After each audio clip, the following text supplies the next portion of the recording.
actually No, it's not what I implying? said. What I said was, since General Fivers, there had been no police commissioner that had completed his term and done so with integrity.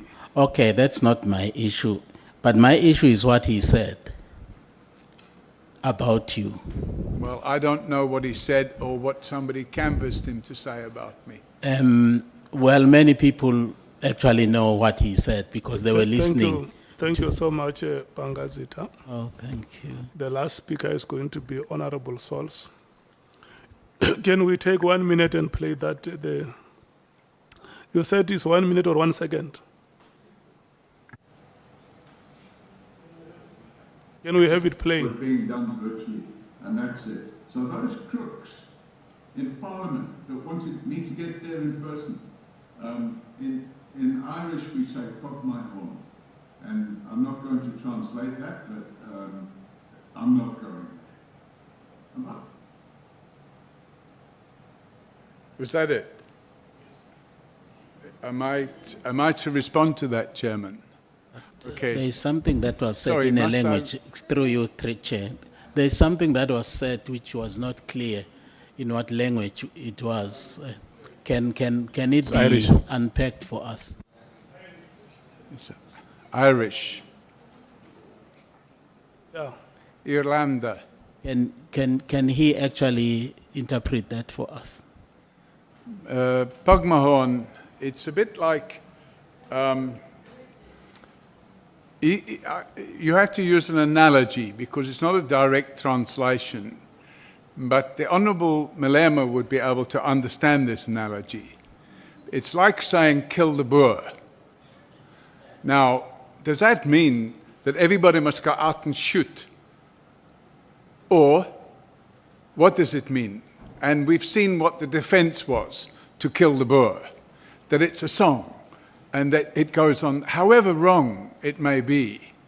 Pugmahon is also an analogy.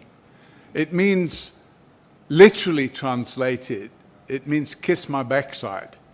But it's an analogy. Okay, thank you. I've heard It's an analogy, Chairman. It's not. It So- mustn't. It doesn't mean you must come and do it. It means when you do the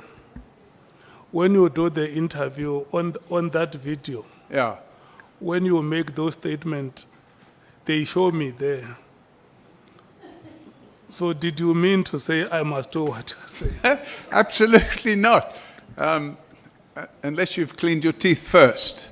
The reality of the situation is, Chairman, that little excerpt that you've seen there came just before a statement where certain members had publicly stated, I must be brought here in a donkey cart. Now, I can assure you, Chairman, I didn't come here in a donkey cart. I came here in a car. No, But it's fine. I think what we wanted to hear was the interpretation of what is it Pug my horn? Pugmahon. Okay, Honorable Sauls.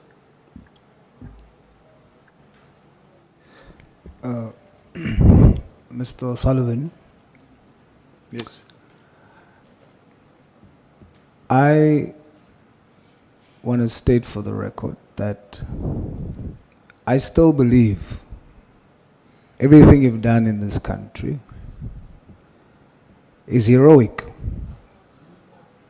I still believe it. Sorry, I didn't catch that. You believe what? That everything you've done in the country is heroic. I Thank- still believe it. Thank you. And I will not move from that based on evidence. So I still believe you're a hero. But you are a hero with holes. Nobody's perfect. Nobody can say that you only do things right. And I want to use my few minutes to say that I also still believe that because of your race as a white man and because of the system of apartheid that governed our country at the time, you had some benefit because of that, because that's systematic. And that contributed to some of the excess that you have received during that time. You've benefited from apartheid like every other white person has, but you used it to sacrifice and serve the country and fight against crime. I want to conclude with something that I believe in. I want to read something for you out of the Bible to make my point, and then I conclude. Ephesians chapter number 6, verse number 14.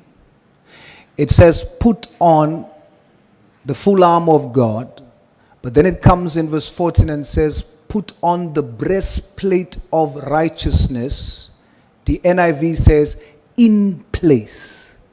The reason why the words in place in the NIV is added is because there's the righteousness of God, and then there's self-righteousness. So your breastplate of righteousness can be out of place, exposing your heart. When you come across in public as arrogant, as disrespecting authority, you run the risk of all the good work that you've done, all the righteous works that you've done, you run the risk of that display of arrogance and disrespect for authority. You run the risk of people losing sight of the good work that you've done. And that is the caution. Put your breastplate of righteousness in place so that it doesn't elevate self to make it look like you look down on others. I thank you, Chair.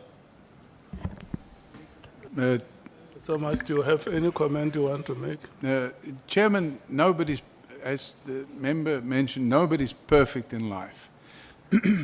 And the times at which I may have appeared to be arrogant, there would be times when perhaps I was arrogant. And that was because, Chairman, when you are fighting evil, you can't turn the other cheek. You have to confront it face on. And it's no good being Mr. Nice Guy when you're fighting evil. And when you've got senior police officers, and it's included in my statement, issuing public statements that I'm going to be arrested for this and that and charged with this and that and that. What must I do? Sit and apologize? I come out fighting. And I come out, and it'll be somewhere in that book, and I can't quote it as well as the member does, but somewhere in that book you come out with a sharp sword and you fight back. And if you sow the wind, so you shall reap the whirlwind. And that's the point I was trying to make to some of these people that attacked me unlawfully. And I don't care about the title of hero or anything like that. I care about trying to achieve what I set out to do, which is to unwrap the corruption, the high levels of corruption in this country. And if we can crack that, we have a great country to live in. Okay. I must give the senior counsel now. We're going to run out of Yeah, time. 2 minutes. Thank you, Chair. What I'm saying, Chair, we should not be misled here.